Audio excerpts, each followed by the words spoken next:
विद्यालय के विद्यार्थीगण, आइए हम लोग मुंशी प्रेमचंद जी की जिस कहानी को पढ़े थे उसके प्रश्न और उत्तर की समीक्षा करते हैं। हम माता सरस्वती जी के चरणों में प्रणाम करते हुए आप सभी लोगों के साथ उनसे निवेदन करने की कोशिश करेंगे कि माता अपने शुभ रेयस की तरह से ही हमारे इस पठन पाठन के कार्य को शुभतर बनाने में अपना आशीर्वाद का सहारा दें।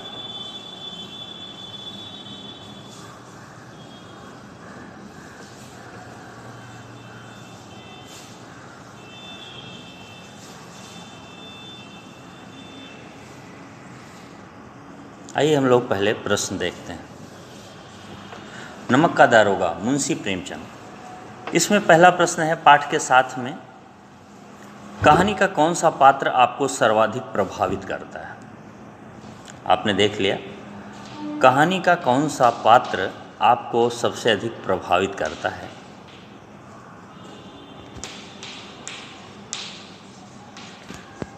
तो इसका उत्तर कुछ यूँ है, कहानी का नायक दारोगा वंशीधर हमें सर्वाधिक प्रभावित करता है, जो ईमानदार, आज्ञाकारी, धर्मनिष्ठ तथा कर्मयोगी जैसे गुणों से युक्त एक दारोगा है।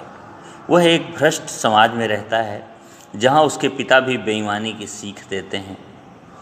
कहानी का पात्र पंडित अलौपी दीन दारोगा को खरीदने में असफल रहता है तथा नौकरी से निकाल देता है। देखिए, इसमें समझने की बात है, व्यक्ति ईमानदार है लेकिन जहाँ रहते हैं वहाँ पे भ्रष्ट लोग रहते हैं। अलौपी दीन बड़े नाम वाले हैं, लोग उनकी असलियत नहीं जानते हैं, कानून के पंजे तक कभी वो पहुँच नहीं सके हैं या कानून के हाथ उन तक नहीं पहुँच सके। तो ऐसी हालत में वो दुनिया के सामने दूध के धुले हुए नज़र आते हैं। दारोगा जी उनको पकड़ते हैं और प्रयास करते हैं कि उनको सज़ा दिलवाई जाए ताकि वे इस रास्ते से हटें। किंतु जहाँ हर कोई बिकने वाला है वहाँ एक अकेला व्यक्ति, धर्मनिष्ठ ही क्यों न हो, सारे बिकने वालों के बीच में अकेला व्यक्ति परेशान हो ही जाता है। तो और दारोगा जी नौकरी से निकाल दिए जाते हैं, लेकिन उसके ईमानदारी के आगे पंडित जी यानी अलौपी दीन को आखिरकार झुकना पड़ता है।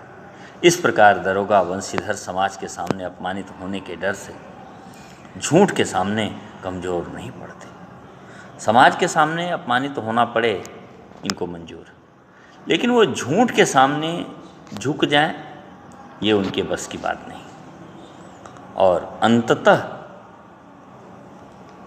कहानी के वे पात्र दारोगा जी, वंशीधर जी, उनकी विजय होती है, सत्य की विजय होती है। और वही अलौपी दीन जो उनको खरीदने में सफल नहीं हो पाए थे, वही एक दिन आके उनके सामने स्वयं को उनका गुलाम बताते हैं और उनके आगे झुकते हैं, उनकी ईमानदारी की तारीफ़ करते हैं। इस कारण कहानी के वे पात्र वंशीधर जी जो दारोगा बने थे, उनका वो पात्र, उनका वह जीवन, उनका वह कर्म, उनका वह धर्म के रास्ते पे चलने वाला ढंग बहुत प्यारा लगता है, इसलिए हमको वो ज़्यादा प्रभावित करते हैं। नमक का दारोगा कहानी में पंडित अलौपी दीन के व्यक्तित्व के कौन कौन से पहलू यानी पक्ष उभर कर आते हैं? नमक का दारोगा कहानी में पंडित अलौपी दीन के व्यक्तित्व के कौन कौन से पहलू उभर के सामने आते हैं? आइए देखते हैं। पंडित अलौपी दीन इस इलाके के प्रतिष्ठित जमींदार हैं। कहानी में उसके व्यक्तित्व के दो पक्ष, दो पहलू उभर के सामने आते हैं। क्या क्या? मैं आपको इस लेख के अलावा भी बताऊं। वही अलौपी दीन है जो धन पे इतना विश्वास रखते हैं कि उनको ऐसा लगता है कि दरोगा को वो खरीद लेंगे। पैसे की मात्रा बढ़ाते जाते हैं और यह उम्मीद लगाए रहते हैं कि बंसीधर बिक जाएंगे। दरोगा कह देंगे कि हाँ मैं पैसा ले ले रहा हूँ और आप इस पैसे के बदले में नमक से भरी हुई बोरियों से लदी हुई गाड़ियों को ले करके आराम से जाइए, जितनी बार जाना चाहे जाएं, मैं मना नहीं करूँगा। लेकिन ऐसा होता नहीं। पहला पक्ष निंदनीय है क्योंकि वो रिश्वत देने की कोशिश करते हैं, स्वयं के भ्रष्ट कार्य के साथ साथ दारोगा को भी भ्रष्ट बनाने की कोशिश में कोई भी कसर नहीं छोड़ते। और यहाँ तक कि वो इतना छल प्रपंच करते हैं कि न्यायालय में जाकर न्याय खरीद लेते हैं। और यहीं तक नहीं, बल्कि वे दरोगा को उनकी नौकरी से भी निष्कासित करवा देते हैं। बॉयज गर्ल्स, आप लोग शायद मेरी बात से सहमत हो गए होंगे, मेरी बातों को समझ लिए होंगे। तो दूसरा पक्ष क्या है? जब पंडित अलोपीदीन को दरोगा को नौकरी से निकलवा देने पे पछतावा होता है एक दिन बाद में चल के, और वो वापस उनसे अपनी सारी जायदाद का अस्थायी मैनेजर बनने की विनती करता है, आँखों में बड़ी सद्भावना लिए हुए बड़ी विनम्रतापूर्वक पहुँचते हैं मुंशी जी के घर। वहाँ पे उनके व्यक्तित्व का दूसरा पहलू उजागर होता है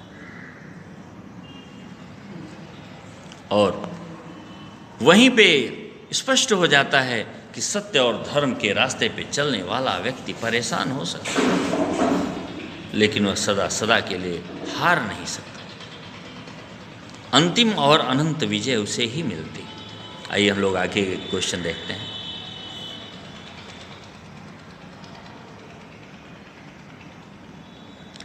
तीसरा प्रश्न है, कहानी के लगभग सभी पात्र समाज की किसी न किसी सच्चाई को उजागर करते हैं। बिल्कुल। निम्नलिखित पात्रों के संदर्भ में पाठ के उस अंश को उद्धृत करते हुए बताइए कि वह समाज की किस सच्चाई को उजागर करते हैं। देखिए कौन कौन है। वृद्ध मुंशी, दारोगा जी के पिताजी। वकील लोग, शहर की भीड़। तो जैसा कि बॉयज गर्ल्स आप समझ रहे होंगे, ये तीनों के तीनों अपना अलग अलग अंदाज, अपना अलग अलग प्रभाव दिखाते हैं। वृद्ध मुंशी जी, शायद मुंशी जी से कोई 2 नंबर के पैसे मांगा होता उनसे कोई काम करने के लिए तो बात बुरी लगती, लेकिन अपने बेटे की जेब में पैसे आने हैं इसलिए वो वेतन को ईद का चांद कहते हैं, वेतन को इंसान के द्वारा दी गई चीज कहते हैं। इतना ही नहीं, वे ऊपरी आमदनी को पानी का बहता हुआ स्रोत कहते हैं ऊपरी आमदनी भगवान देता है। अपनी बात को सिद्ध करने के लिए इस हद तक समझाने का प्रयास करते हैं। इसका एक ही कारण है ताकि उनका बेटा इनकी बात को माने और मानता हुआ इनके द्वारा समझाए गए व्यवहार को ही अपने जीवन में उतारे। आइए आगे देखते हैं उत्तर। वृद्ध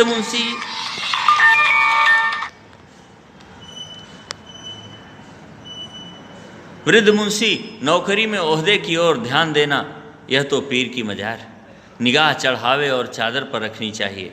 ऐसा काम ढूंढना जहाँ कुछ ऊपरी आय हो। मासिक वेतन तो पूर्णवासी का चाँद है जो एक दिन दिखाई देता है और घटते घटते लुप्त हो जाता है। इस उदाहरण में पिता समाज में व्याप्त भ्रष्ट चरित्र को उजागर करता है, बेटे को रिश्वतखोरी का मार्ग अपनाने का निर्देश देता है, जो समाज में बहुत सारे लोग, बहुत सारे क्या अधिकांश लोगों के मन की ये सोच होती। जब उन्हें स्वयं पैसे देने पड़ते हैं घूस में तो बड़ा बुरा लगता है, लेकिन जब उन्हें वही पैसे उनके घर में आने वाले होते हैं तो ऊपरी आमदनी बड़े मुस्कुरा करके उसका स्वागत करते हैं। आइए आगे देखते हैं दूसरा पात्र।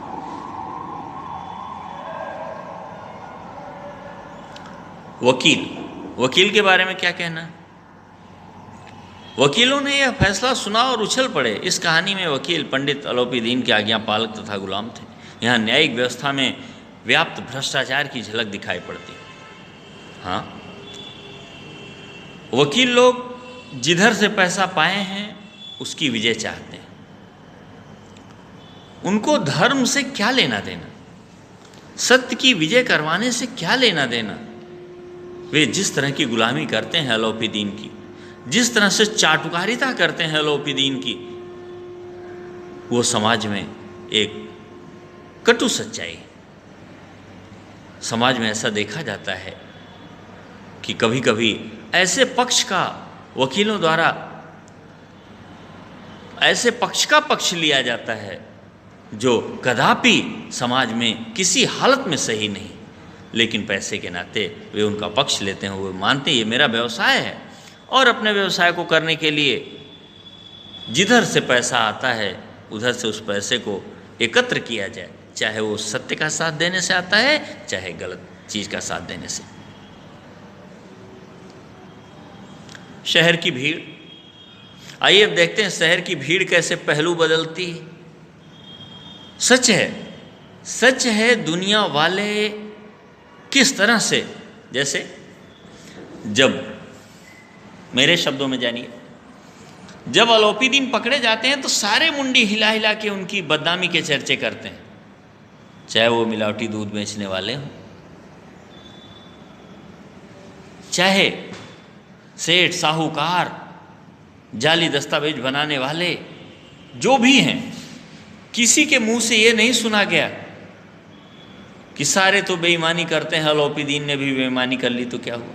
यानी जो पकड़ा गया वही आज बेईमान है, बाकी सारे के सारे एकदम दूध के धुले।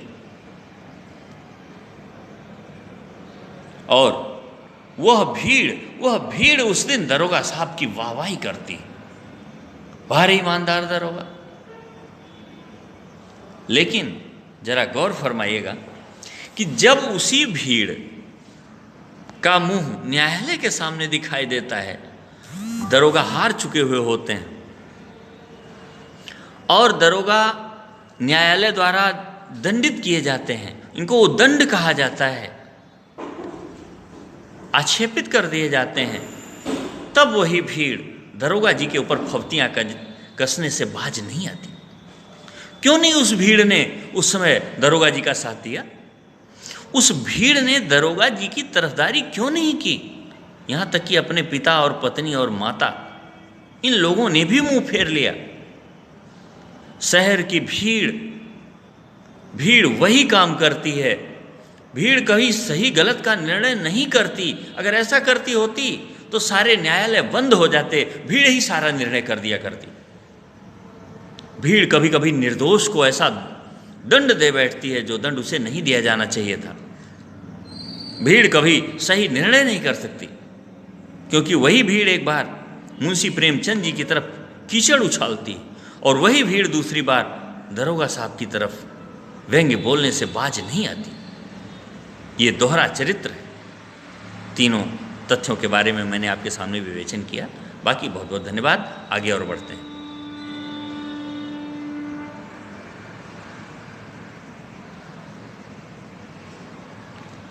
क्वेश्चन नंबर 4, निम्न पंक्तियों को ध्यान से पढ़िए। नौकरी में ओहदे की तरफ ध्यान मत देना, यह तो पीर की मजार है। निगाह चढ़ावे और चादर पर रखनी चाहिए। ऐसा काम ढूंढना जहाँ कुछ ऊपरी आय हो। मासिक वेतन तो पूर्णमासी का चाँद है जो एक दिन दिखाई देता है और घटते घटते लुप्त हो जाता है। ऊपरी आय बहता हुआ स्रोत है जिससे सदैव प्यास बुझती है।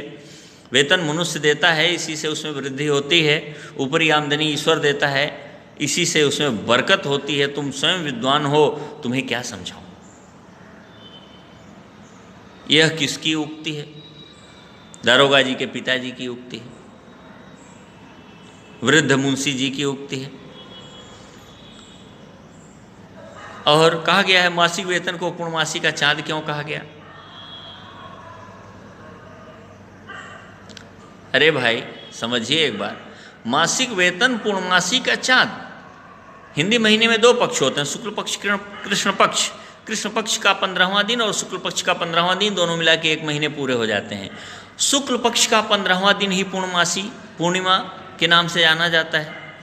महीने में पूर्णिमा एक ही दिन आएगी, वेतन भी महीने में एक ही दिन आएगा। यही वो समझाने की कोशिश कर रहे हैं कि अगर ऊपरी आमदनी नहीं रही तो तुम्हारे खर्चे चलने मुश्किल हो जाएंगे, तुम सुखी जीवन व्यतीत नहीं कर पाओगे।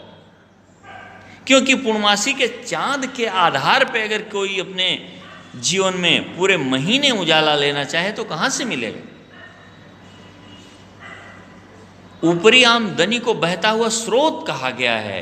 बहता हुआ स्रोत माने जो कंटिन्यू लगातार चल रहा है, कभी खत्म ही नहीं हो रहा है। 30 दिन, महीने के 30 दिन जिस आमदनी को प्राप्त किया जा सकता है वह आमदनी ऊपर की आमदनी। और इसीलिए इन्होंने यहाँ तक कह दिया अपनी बात को सत्य साबित करने के लिए कि ऊपरी आमदनी ईश्वर देता, सबके भाग्य में ऊपरी आमदनी नहीं होती। अब बताओ, बेईमानी करना भी ईश्वर का सिखाता है, ये अपनी बात को गलत तरीके से सिद्ध करने का ढंग है। अब आखिरी तथ्य रह गया, क्या आप एक पिता के इस वक्तव्य से सहमत हैं? उत्तर आप जो भी चाहें दे सकते हैं, लेकिन इसका उत्तर देना पड़ेगा, नहीं, मैं एक पिता के इस वक्तव्य से असहमत हूं, कदापि सहमत नहीं हूं। क्यों? जब आपके घर से वही पैसा किसी दूसरे के जेब में जाए तो बुरा, और क्यों दूसरे के घर से जब वही पैसा आपके जेब में आया तो बड़ा अच्छा। फिर तो वो बरकत हो रही है, ईश्वर दे रहा है। ये गलत है, ये दोहरा चरित्र नहीं होना चाहिए। अगर आपको आपके घर आने वाले ऊपरी आमदनी का स्वागत करना है तो आप ये भी करो, फिर सबको गलत तरीके से पैसे दो और उनको गलत तरीके से पैसे कमवाओ, और जब तुम ठगे जाओ, जब तुम्हारे साथ वही बेईमानी हो तो पछताओ मत, फिर भी हंसो। कबीरदास जी की उस बात को याद करो, कबीरा आप ठगाइए और न ठगिए कोई। कबीरदास जी ने कहा एक बार अपने आप को ठगा के देखो, दूसरे की खुशी के लिए अपनी खुशियां लुटा के देखो, तब पता चलेगा। जब आप ठग लिए जाओगे तो पता चलेगा कि ठगे जाने का दर्द क्या होता है। जब आप ठग के आ रहे होंगे तो ठगे हुए व्यक्ति का दर्द आपको एहसास नहीं होगा।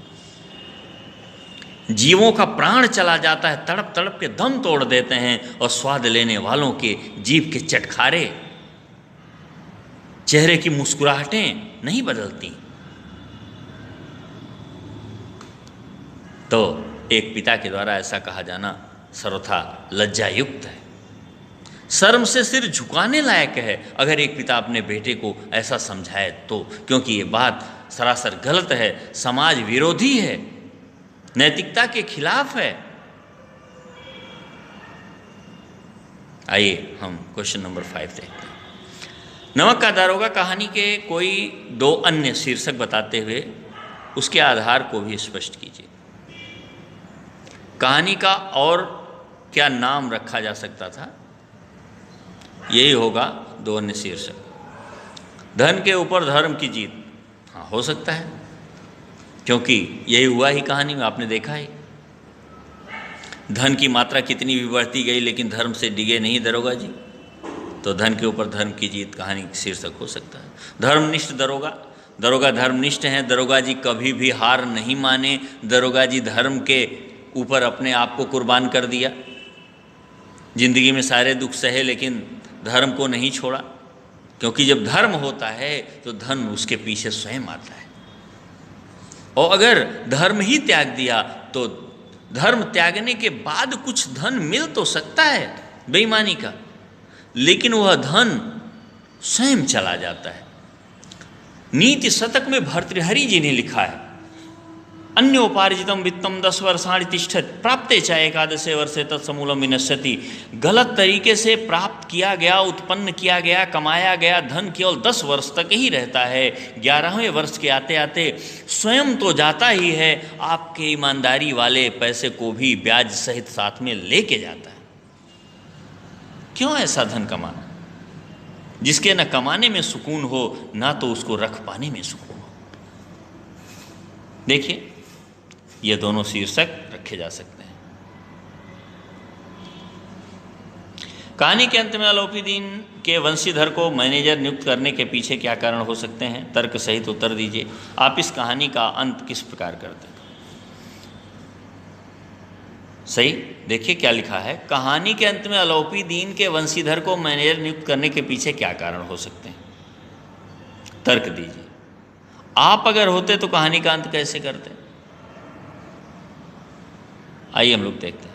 चूंकि पंडित अलोपीदीन स्वयं एक भ्रष्ट, बेईमान तथा लालची व्यक्ति था, उसने आज तक रिश्वत देकर अपने गलत कार्यों को अंजाम दिया था।